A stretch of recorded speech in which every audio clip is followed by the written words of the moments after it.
मुख्यमंत्री नायब सिंह सैनी के जापान दौरे के साथ मुख्यमंत्री नायब सिंह सैनी 8 अक्टूबर तक जापान दौरे में हैं। सीएम नायब सैनी ने इस दौरान बुलेट ट्रेन में सफर किया। टोक्यो से ओसाका तक विश्व स्तरीय अनुभव लिया। शिमाने प्रांत के गवर्नर से भी सीएम सैनी ने मुलाकात की।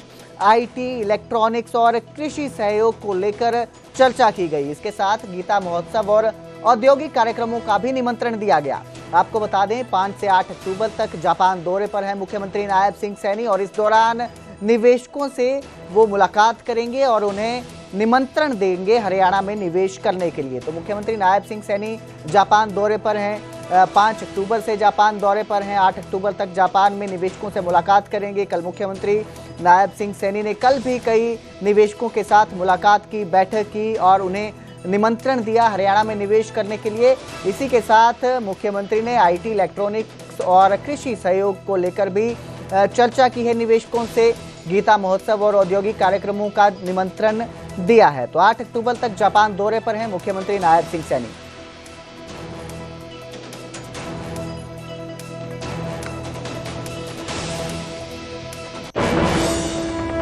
तो वहीं चौटाला परिवार के एक होने के सवाल पर अजय चौटाला ने हाथ जोड़े और कहा कि मुझसे बार बार ये सवाल क्यों किया जाता है। चौटाला ने कहा, अजय चौटाला ने, कि जब महाभारत और रामायण में भाई एक नहीं हुए तो फिर हमसे ये सवाल क्यों।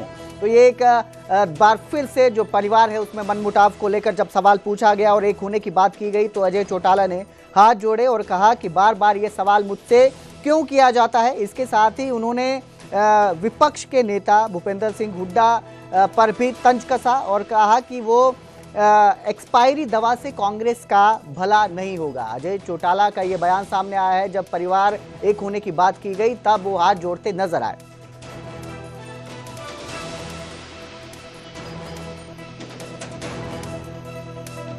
बराए मेहरबानी करके माफ कर दें, ये सवाल ही मत किया करें। आप दो भाई अलग हुए हो, कभी इकट्ठे हुए हो कि दोबारा, तो फिर हमसे क्यों ये पूछा जा रहा है। रामायण से लेकर के महाभारत काल से लेकर के अब तक का इतिहास है क्या कोई, तो फिर बार बार मुझे ये क्यों कुरेसा जा रहा है। उससे क्यों नहीं पूछते दूसरे से, वो तो आपकी चोटी में फटका बोलेगा सीधे ही। तो वहीं नए अध्यक्ष की कार्यभार संभालने के बाद हरियाणा कांग्रेस अनुशासन को लेकर सख्त नजर आ रही है और पार्टी में अनुशासन को लेकर वीरेंद्र चौधरी का बयान आया। उन्होंने कहा कि अगर कांग्रेस एकजुट रहे तो 7 महीने में सीएम बन सकते हैं भूपेंद्र सिंह हुड्डा। इसके साथ ही उन्होंने कहा कि जो पार्टी में अनुशासन की बात करते हैं सबसे पहले उन पर अनुशासन लागू होना चाहिए, इसमें कोई छूट नहीं मिलनी चाहिए।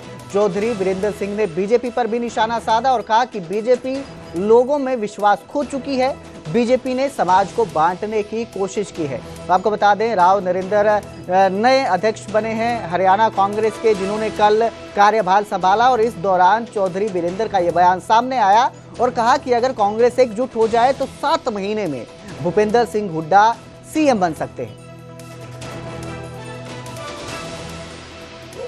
कौन लोग हैं वो, क्यों नहीं खुद के बोलते, ये तो हिम्मत नहीं है आप लोगों में। मैं ये कहता हूँ कि अगर कांग्रेस इकट्ठा रहेगी तो अभी तो ये कह रहे थे भूपेंद्र सिंह 4 साल के बाद मुख्यमंत्री बनेंगे, मैं कहता हूँ 7 महीने में बन सकते हैं सब मिलके।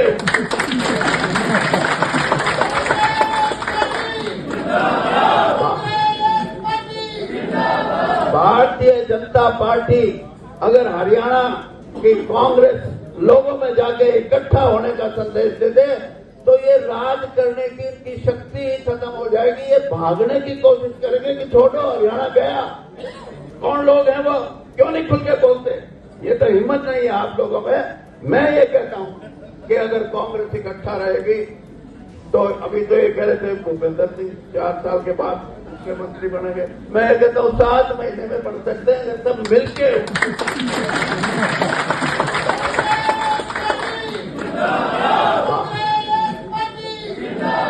भारतीय जनता पार्टी अगर हरियाणा की कांग्रेस लोगों में जाके इकट्ठा होने का संदेश दे दे तो ये राज करने की इनकी शक्ति ही खत्म हो जाएगी। ये भागने की कोशिश करेंगे कि छोड़ो हरियाणा गया। कौन लोग हैं वो, क्यों नहीं खुल के बोलते, ये तो हिम्मत नहीं है आप लोगों में। मैं ये कहता हूं कि अगर कांग्रेस इकट्ठा रहेगी तो अभी तो ये कह रहे थे भूपेंद्र सिंह 4 साल के बाद मुख्यमंत्री बनेंगे, मैं ये कहता हूं 7 महीने में बन सकते हैं सब मिलके।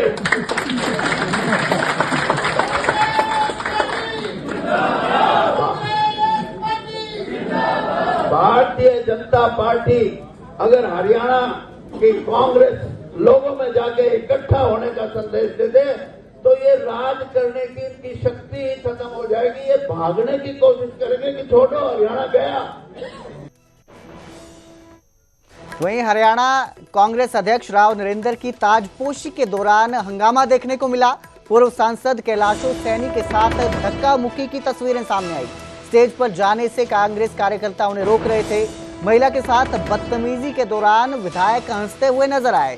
कार्यक्रम में अव्यवस्था और सुरक्षा को लेकर भी सवाल उठे हैं। आपको बता दें, चंडीगढ़ में राव नरेंद्र की ताजपोशी का कार्यक्रम रखा गया था। आधिकारिक तौर पर उन्होंने पदभार जो है कल संभाला। उसी दौरान ये हंगामे की तस्वीर सामने आई जब पूर्व सांसद कैलाशो सैनी के साथ धक्का मुक्की करते कांग्रेस कार्यकर्ता नजर आए। स्टेज पर जाने से रोक रहे थे कांग्रेस कार्यकर्ता, ऐसा बताया जा रहा है। इस दौरान महिला के साथ बदतमीजी के दौरान विधायक हंसते हुए नजर आए। कांग्रेस के इस कार्यक्रम में अव्यवस्था और सुरक्षा को लेकर भी सवाल उठ खड़े हुए।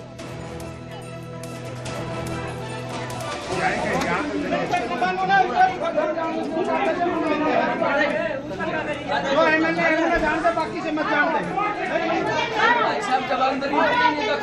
आप लोग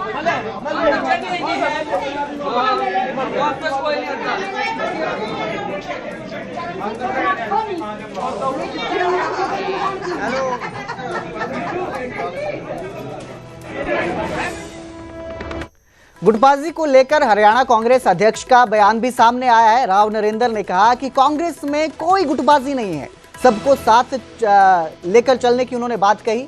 इसके साथ ही केंद्रीय नेतृत्व पर गुटबाजी को लेकर गंभीर है, ये भी उन्होंने बताया कि केंद्रीय नेतृत्व जो है वो गुटबाजी को लेकर गंभीर है।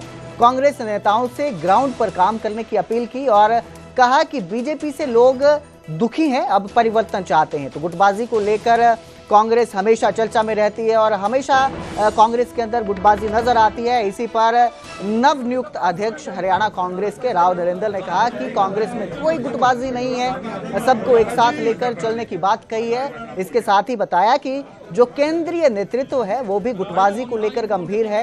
कांग्रेस नेताओं से ग्राउंड पर काम करने की अपील की है। इसके साथ ही बीजेपी पर निशाना साधते हुए कहा कि बीजेपी से लोग दुखी हो चुके हैं और अब परिवर्तन चाहते हैं।